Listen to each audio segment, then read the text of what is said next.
তারেক রহমান এই সন্ত্রাসের godfather, master mind. আপনাকে হুঁশিয়ার করে দিতে চাচ্ছি, জিয়াউর রহমান গণতন্ত্রের পক্ষে ছিলেন, খালেদা জিয়া বাসার সামনে বালুর ট্রাক ছিল,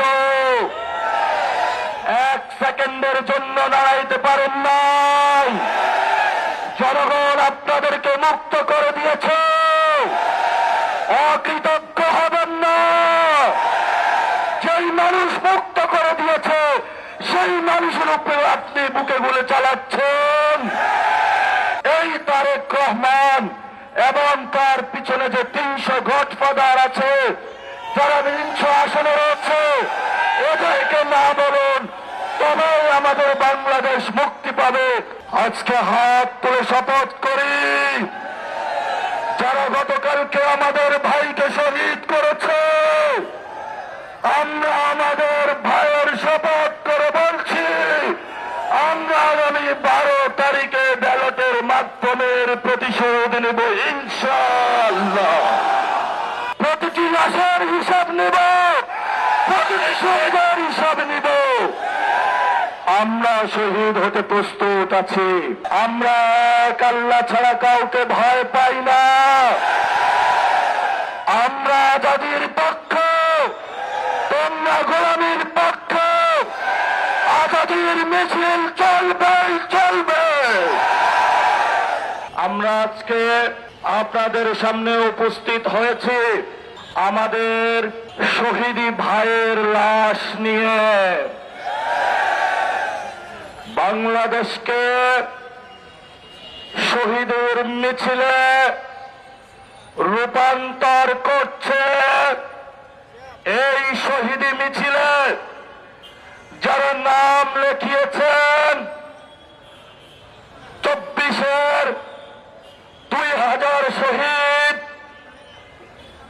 আমাদের এই 8 আসনের যিনি সংসদ সদস্য পদপ্রার্থী হয়েছিলেন শহীদ ওসমান হাদি, এই শহীদ মিছিলে নাম ছিল 28 অক্টোবরে, যাদের লাশের উপরে মৃত্যুল্লাস করা হয়েছিল। এই শহীদ মিছিলে নাম লিখিয়েছেন শাপলা চত্বরে অসংখ্য আলেমদেরকে শহীদ করা হয়েছিল। তোমরা বাংলাদেশে সন্ত্রাস করবে, আমরা 18 কোটি বাংলাদেশী জনগণ যতদিন জীবিত থাকব এক একজন করে শহীদ হব। আমরা সন্ত্রাসের সাথে আপোষ করব না।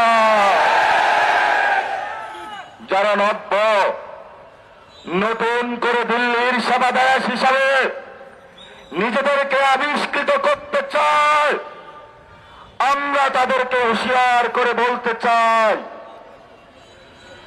সময় আছে,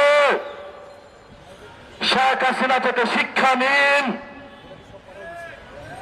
শহীদ মিছিল তারা বড় করেছিল,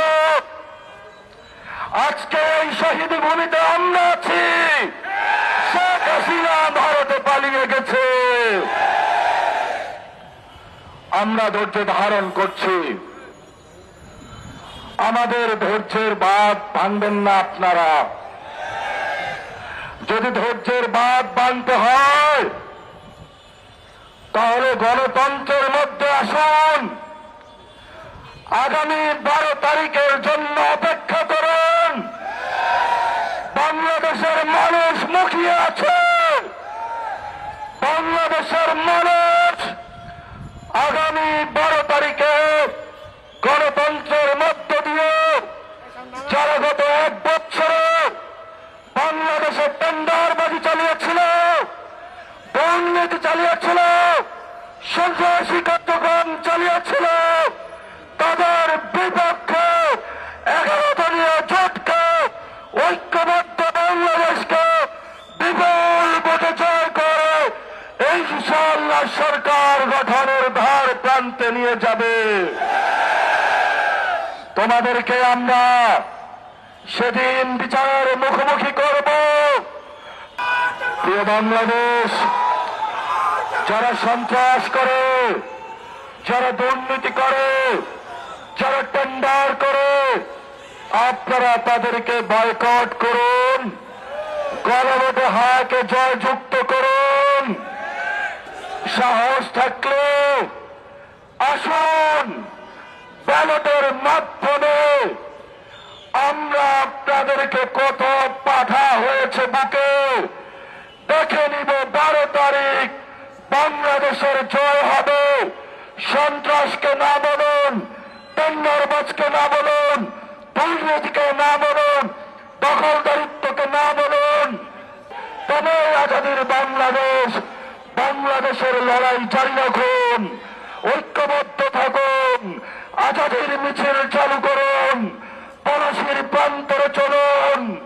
আমরা চাই একটি নতুন বাংলাদেশ, যার মধ্য দিয়ে সবাই ঐক্যবদ্ধভাবে শহীদদের যে স্পিরিট রয়েছে সে অনুযায়ী আমরা বাংলাদেশকে গঠন করব। সেই প্রত্যাশা রেখে আমি আমার বক্তব্য শেষ করছি। আসসালামু আলাইকুম ওয়া রাহমাতুল্লাহি ওয়া বারাকাতুহু।